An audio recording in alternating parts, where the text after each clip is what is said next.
Вітаю усіх закоханих у рослини. Я Світлана, і ви потрапили у мій сад під Києвом. Сегодня очень полезный пост для любителей цветущих кустарников. Как размножить рододендрон? Это растение считается капризным, медленно растущим и трудно размножаемым. Так вот, сегодня я вам покажу способ, который у меня получился, и я размножила свой очень красивый куст рододендрона розовым элеганс. Сейчас вы его увидите.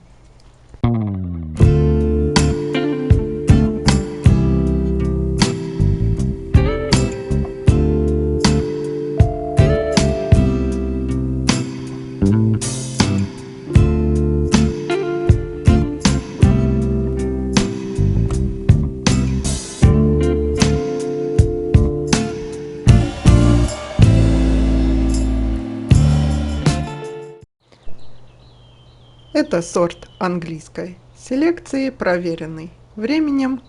Очень красивый розово-лавандовый цвет. Сейчас он у нас по центру на экране. Посажен мной был весной 2021 года. Рододендроны очень медленно нарастают, 5-10 сантиметров, но максимум 15. Даже у меня в саду именно рододендроны растут медленнее всех. Рядом рододендрон Германия. Обзор нескольких сортов я уже сделала, остальные буду делать зимой. Цветет красивый, лавандово-розовый. Когда пасмурно, он еще более лавандовый становится. И вот так получилось, что при посадке он был посажен правильно, ровненько вот тут. Это видео сентябрь 23 года. Он у меня, этот кустик, наклонился. Почему? Не знаю, или крот там яму подрыл, или почему просела земля, наклонился. И мы решили вилами взять его и выровнять. Я совершенно забыла, что при посадке пару веток у меня было очень низко над землей. Их по-хорошему надо было обрезать секатором. Но я при посадке взяла их и присыпала землей. Самые нижние веточки без цветочных почек холмиком насыпала и благополучно забыла. Вот такие, как те были маленькие.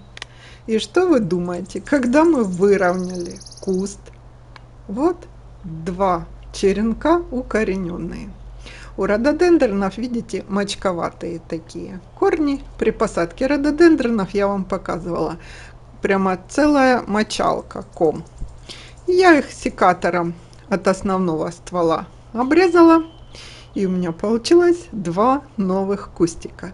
Метод примерно такой же, как я вам рассказывала у гортензии. Насыпайте холмик, пригибать ветки не надо, потому что у рододендронов они, как сильно прочные, крепкие и могут просто хрустнуть, обломаться. Рассмотрите свои кустарники. Сейчас зима, если они у вас не укрыты. Я вам покажу сейчас, куда я их посадила. Специально вышла на улицу. У нас снег сейчас должен пойти. Я их уже все укрыла, свои рододендроны. Домики построила им большие и маленькие. Сейчас приподниму, покажу вам, как они себя чувствуют. Вот так. Такие шалаши построили. Внизу можно гвоздиками строительными забивать. Или я вон кирпичами, камнями привалила агроволокно в один слой плотностью 60.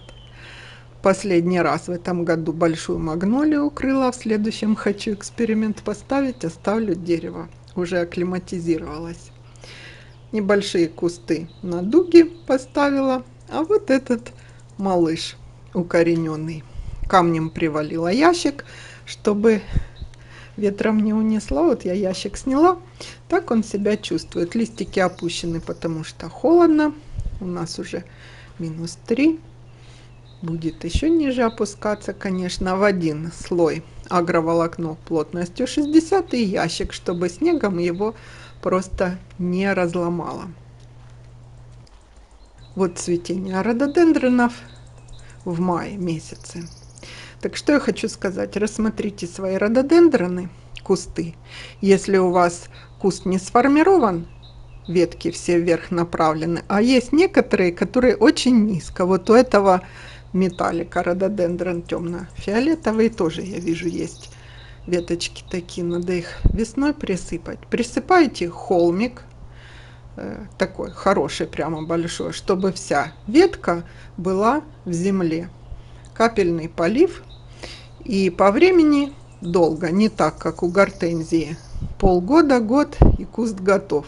У рододендрона придется подождать около 2 лет. Почему? Потому что они, как я сказала, медленно растут, и корни у них медленно. Черенкованием я рододендроны даже не рискую, как гортензии, эксперименты такие ставить, потому что это может закончиться расстройством полным. А этот метод, как вы видите, получился. Это при посадке в 2021 году я присыпала и забыла. Получается почти 2 года. В принципе, в этом году и весной, наверное, уже кустики там были, но я забыла, честно говоря. Если у вас еще в саду не растут такие шикарные кусты, обязательно посадите. Обзор сортов я еще буду делать, вам показывать. Ну, а пока всего хорошего. До встречи в следующем видео. Попробуйте размножить рододендрон, должно получиться.